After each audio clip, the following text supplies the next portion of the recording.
Pernah kepikiran nggak sih, kalau kebijaksanaan paling dalam itu mungkin bukan ada di buku-buku tebal atau naskah kuno, tapi justru ada di dalam diri kita sendiri? Nah yuk kita gali gagasan menarik ini lebih dalam. Kita kan sering banget ya diajarin buat cari jawaban di luar sana lewat berbagai teks suci. Tapi gimana kalau kitab yang paling personal, paling otentik, dan paling relevan buat kita, itu ya tubuh kita sendiri? Oke, supaya kita bisa paham konsep ini, kita perlu geser dikit nih definisi kita soal apa itu kitab suci. Bayangin deh, kalau kitab itu bukan cuma kertas yang ada tulisannya.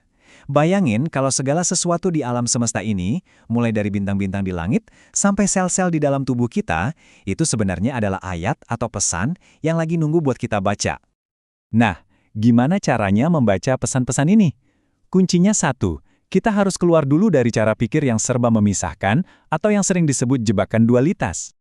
Sadar atau enggak, kita tuh sering banget ngelihat dunia ini serba hitam putih. Ada kulit versus isi, benar versus salah. Pikiran kita secara otomatis bikin pembatas di mana-mana. Tapi pertanyaannya, apakah pemisahan itu beneran ada? Contoh gampangnya gini deh, soal kulit dan isi. Anggap aja kulit itu ritualnya, bentuk luarnya. Sedangkan isi itu ya esensinya, maknanya. Dua-duanya ini penting banget. Ritual tanpa makna ya jadi kosong. Sebaliknya, makna tanpa ada wujudnya jadi susah dipahami. Mereka ini satu tim, saling melengkapi, bukan lawan. Sama juga kayak benar dan salah. Waktu kita terlalu sibuk ngehakimi sesuatu, kita malah kehilangan kebenarannya. Kebenaran itu ya apa yang terjadi apa adanya, sebelum kita kasih label benar atau salah. Justru dengan menerima keduanya, kita bisa lihat gambaran yang jauh lebih utuh. Kekuatan sejati itu bukan datang dari hanyut dalam pikiran, tapi justru dari posisi sebagai pengamat yang sadar akan pikiran kita. Kesadaranlah yang seharusnya pakai pikiran sebagai alat, bukan malah kita yang dikendalikan oleh pikiran. Oke, jadi kalau kita udah bisa lewatin dualitas-dualitas tadi, terus di mana dong kita bisa nemuin kebenaran sejati ini?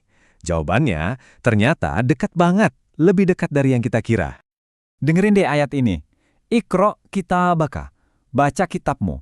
Ini kan perintah yang jelas banget ya, untuk membaca kitab kita sendiri. Artinya apa? Jawaban-jawaban yang selama ini kita cari itu, ya adanya di dalam pengalaman pribadi kita masing-masing. Dan kutipan ini, wah ini benar-benar nangkep ide utamanya dengan indah banget. Tubuh kita ini adalah teks ilahi, komunikasi langsung dari Sang Pencipta.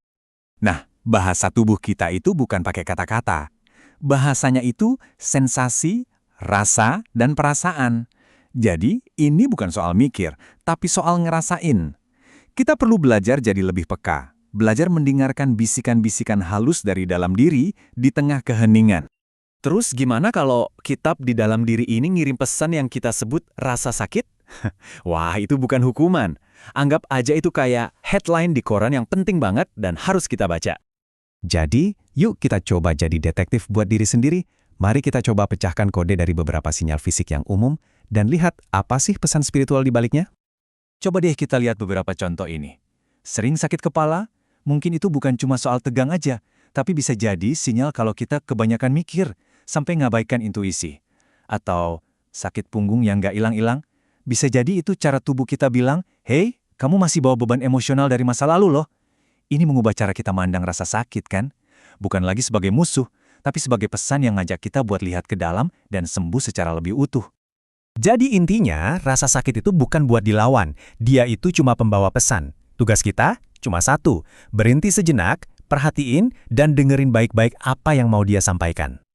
Oke, terus gimana dong cara praktisnya merawat kitab suci di dalam diri kita ini? Nah, ada 6 dokter terbaik yang sebenarnya selalu ada buat kita dan gratis. Dan ini dia dokter-dokternya. Sinar matahari, istirahat yang cukup, olahraga, pola makan yang baik, kepercayaan diri, dan teman. Ini bukan sekedar tips kesehatan biasa loh, masing-masing ini adalah fondasi buat ngerawat diri kita secara utuh, fisik, mental, dan juga spiritual. Pada akhirnya, pembahasan ini ngajak kita buat melakukan satu hal, mulai dengerin diri sendiri. Tubuh kita ini ngomong terus setiap saat. Pertanyaannya, kita mau nyimak nggak? Karena bisa jadi, jawaban paling penting yang selama ini kita cari-cari di luar sana, sebenarnya udah ada di sini. Tinggal nunggu kita buat mendengarkan.